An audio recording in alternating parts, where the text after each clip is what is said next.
Olá pessoal, hoje nós vamos falar de um assunto não menos importante, obviamente, mas não é tão corriqueiro em relação ao processo de vestibular, que é o processo da Revolução Mexicana. É importante destacar, antes de falarmos da Revolução Mexicana, os antecedentes, qual é o contexto histórico.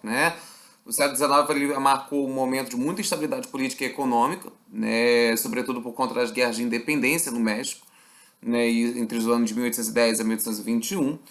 E, sobretudo, por quê? Porque em muitos momentos, mesmo após o processo de emancipação ter acontecido, nós vamos ter um cenário em que o México, propriamente dito, ele era marcado por uma dependência em relação ao capital norte-americano, então em muitos momentos ele era subordinado aos interesses dos Estados Unidos. O campesinato ele estava passando por uma situação de pobreza, de fome, de miséria, e ainda pagava altos impostos para o seu estado.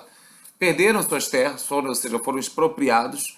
E não só isso, nós vamos ter um cenário mexicano em que automaticamente nós vamos ter os caudilhos governando apenas para a figura da aristocracia rural, para os grandes proprietários de terra. Então nós temos, sobretudo, um domínio do grande proprietário de terra, da burguesia também, e dos interesses norte-americanos e ingleses dentro do território do solo mexicano. Nesse momento, nós vamos ter a ascensão do governo de Porfírio Dias, que vai de 1876 a 1911. É um governo até interessante quando no aspecto econômico, porque ele vai gerar crescimento econômico atrelado a investimentos na agricultura e mineração, cuja produção foi voltada para a exportação, para o mercado externo. Todavia, por mais que ocorreram momentos de grande crescimento econômico, a população ainda estava na margem. Então, a desigualdade econômica aumentou, a concentração de renda continuou sendo irregular. Nós tivemos ainda uma intensificação do aumento dos casos de expropriações das terras, um governo atrelado aos interesses norte-americanos e, além disso, a situação social ela não foi resolvida. Por conta disso, nós temos uma intensificação da oposição política. É nesse momento que surge o Partido Liberal Mexicano, cujas características, ele acaba tendo tendências anarquistas, e não somente isso, começou a organizar greves, a formar a defesa de sindicatos, para quê? Qual é a ideia? Enfraquecer o governo do Porfírio Dias, o porfirato que nós chamamos politicamente, e derrubar o mesmo nas ondas, nas ascensões sociais. Nesse momento, nós temos um entrave no México. No sul, nós vamos ter o Emiliano Zapata, que ele vai começar a liderar a população indígena contra os grandes proprietários de terra, contra a aristocracia rural, os latifundiários. E no norte, o Pancho Villa, que faz uma defesa da reforma agrária. Em 1908, o Francisco Madero ele vai promulgar uma obra chamada Sucessão Presidencial. Ele, inclusive, queria ser vice-presidente do Porfírio Dias, só que ele estava já com uma idade muito avançada, ele não aceitou.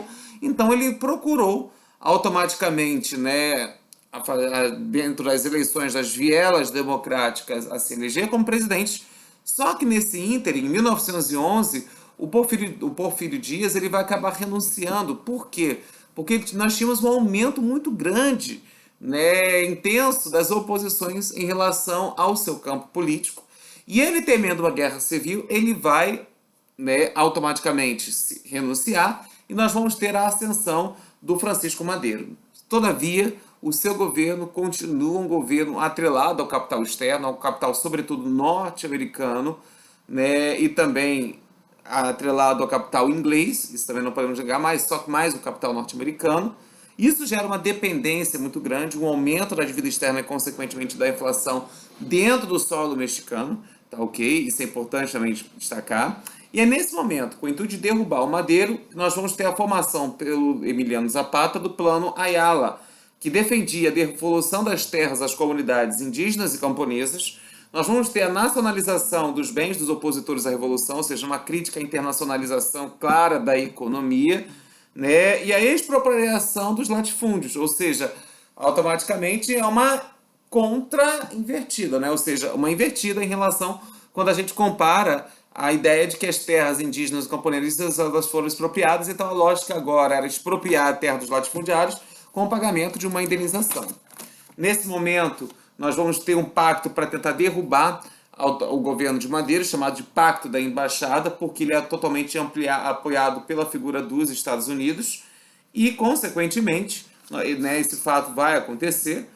né? E o general Huerta, amparado pela figura dos Estados Unidos, vai estabelecer um governo com intensas agitações populares, porque também, mais uma vez, esse governo ele não consegue atrelar os interesses políticos aos interesses econômicos da classe social, da classe trabalhadora, do campesinato e dos indígenas. Nesse momento, pessoal, nós vamos ter um cenário interessante, porque é nesse momento que nós vamos ter o Venustiano Carranza querendo ascender ao poder e derrubar o general Huerta. E isso é importante destacar, porque o general Huerta ele não tinha o reconhecimento dos Estados Unidos, que era a principal nação. Ele vai querer se atrelar ao solo inglês, ou seja, ao território inglês, pedir apoio e investimento da Inglaterra. Né? Os Estados Unidos já viram isso uma afronta.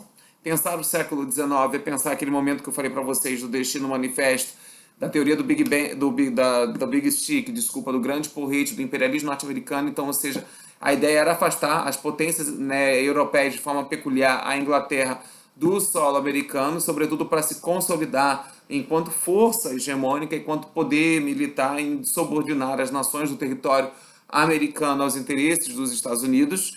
E é nesse momento que os Estados Unidos, né, automaticamente reconhece a figura do novo presidente, que é o Carranza, tendo em vista que o Carranza ele vai ter o apoio dos Estados Unidos para derrubar o general Huerta. E é nesse momento que, mesmo após o reconhecimento dos Estados Unidos, mas não tendo o apoio da ala zapatista, né, e da classe do campesinato e também né, dos indígenas, é que, né, o Carranza ele vai estabelecer uma promulgação de uma Assembleia Constituinte que nós vamos ter a formação de uma nova Constituição que estabelece a República, a divisão dos três poderes executivo, legislativo e judiciário, a defesa da propriedade privada. Então perceba que ela é totalmente liberal e capitalista, não tem nada de comunismo, de anarquismo, conforme eu tinha mencionado anteriormente. Um controle estatal das terras, da água e do subsolo, ou seja, maior intervenção desse Estado na economia, e a formação de leis trabalhistas, também para atender aos interesses dos operários, da classe trabalhadora e evitar possíveis greves, motins contra o governo e gerar um cenário de instabilidade. Ok, pessoal? Esse é o módulo 5? Não, esse é o capítulo 3 de História 2. Grande abraço.